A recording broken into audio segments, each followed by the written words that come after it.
Hi viewers, just putting a video together to show how to put a Bitmain Antminer together and what it looks inside the box. So here we have the Antminer. Inside the box is one 90-day warranty slip that tells you what you can and can't do and what temperatures the Antminer will allow you to run at.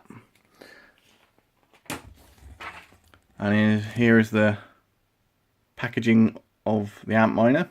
And the next stage is basically to take the Antminer out, just to shake it a little bit, just to check that the heat sinks are connected to the cards so it doesn't cook when you turn it on. And I will be doing this off camera as I can't hold a camera and check the heat sinks at the same time. So unfortunately you'll have to wait that one out, and once it's done I'll put you back on. So here's the Antminer out of its box. Obviously I'm still gonna have to check those heat sinks before I power it on, otherwise it's gonna cook. So I'm gonna do that next and see how we go from there. Right, I've just checked the Antminer. To do so you have to shake it to one side, to the right, and then to the left, just to sort of check those heat sinks are connected to the cards properly. And once done, we can now connect it to the power supply. I'm using a Bitmain power supply because it's easier and obviously make sure the warranty's good on it. So I'm next going to show you how to connect a Bitmain power supply, but obviously first I've got to get it out of the box.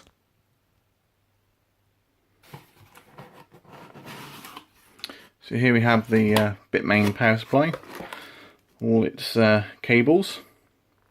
So I'm going to take this out of the box. I'm going to have to do this once again paused because I can't hold a camera and take it out the box. So here's obviously the packaging it came in, and there's the Bitmain power supply. So I'm now going to connect this and show you how it's done to the Antminer, and once we've done that we'll give it a go at power it on and see where it goes.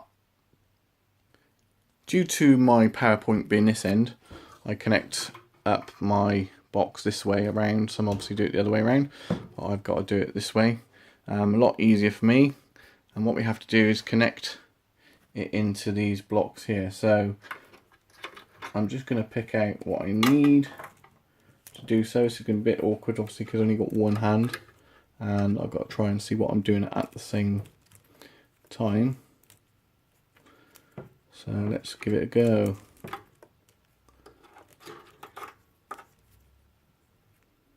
So each 6 pin, it's got 6 pins in there. So you match up the ends here with the slots there, so it should go down that way. So this is a slot, and it clips in place like so. I'll do a couple, and then I'm going to have to pause it, put them all together, and show you at the end, because obviously holding this camera and trying to plug it all together is really tough. So I'm just going to show you a little bit how it's done. If I actually can do it with the camera in my hand, which I don't think I can.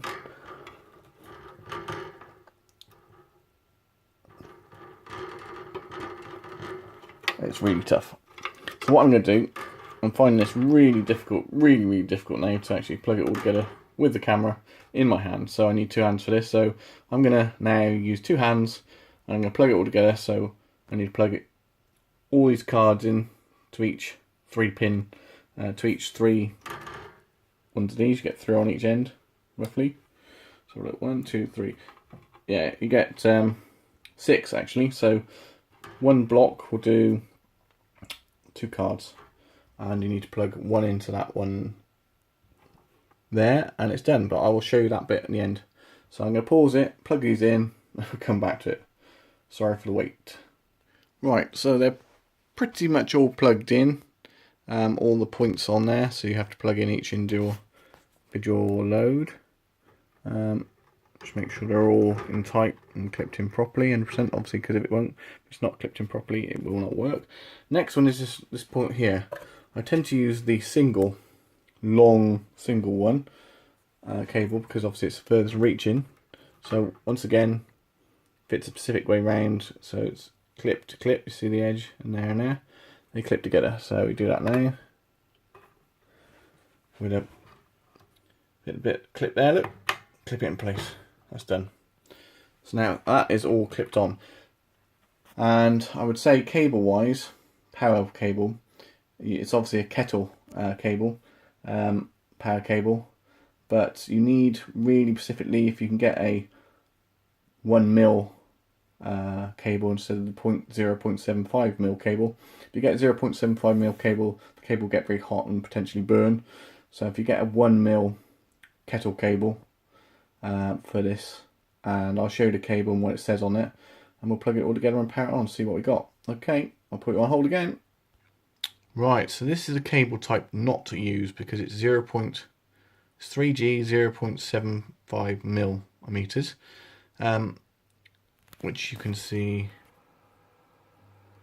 there. So it's 3G 0.75 millimeters. This cable's no good, and if you use this type of cable, which you can get readily on eBay and the other places, and it's obviously a kettle cable, it'll overheat, it'll get really hot. So you need to go for a 1mm cable, and I'll show you what that looks like.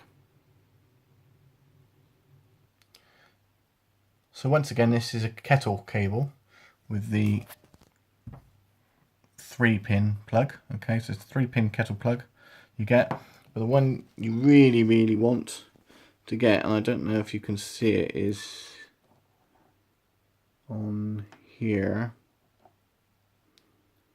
So if I can get a good picture of this, is a 1mm.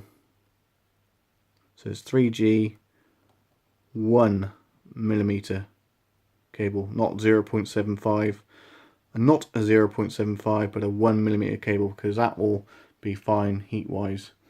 It's heavy duty, so you need the heavy duty one if you can get one. That's at least 1mm. Okay, I'm not obviously an electrician, so it's not electrical advice. This is just how I found out that a 0.75mm cable gets really hot, where a 1mm kettle cable is fine. So obviously it's just a little bit of a disclaimer. I'm not an electrician, but that's what I found out helps. Okay, and we'll move on to power it up. So we've got this unit all powered up now, plugged in I should say, rather than powered up. It's all plugged in, ready to go. Obviously the bit I haven't shown you, which I have to show you now, is how to connect it to a network. So I will show you that now. So this particular model I've got here of the Antminer is the A3. I've got to say it's not very profitable out of all the other miners, because it's a bit like the D3 was, and it earns about £1 a day. But obviously I've put this together really not for showing you about profitability, but for just showing how to put it together. Obviously there's the Ethernet cable there, which you need to connect to the network to get it to one, pick up on the network, and to send out the data it makes. You've got the red fault and the normal. If the red comes on, then the hashing cards aren't working properly. If it's obviously flashing green all the time, it means it's hashing correctly, and you've got the reset button. I'll show you how to connect it obviously to the network, but there will be a part 2 of this. This is to show you the software and how to connect it to a mining pool. Obviously I use Ant pool for this miner, and show you how that works, but that will be on a second video really.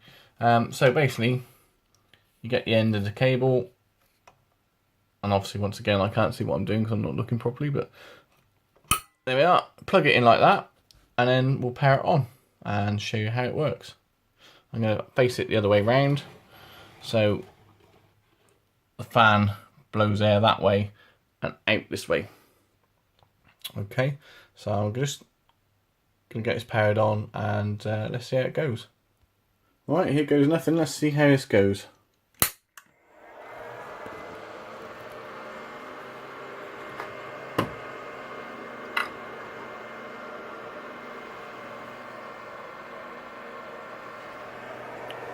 All looks fine so far.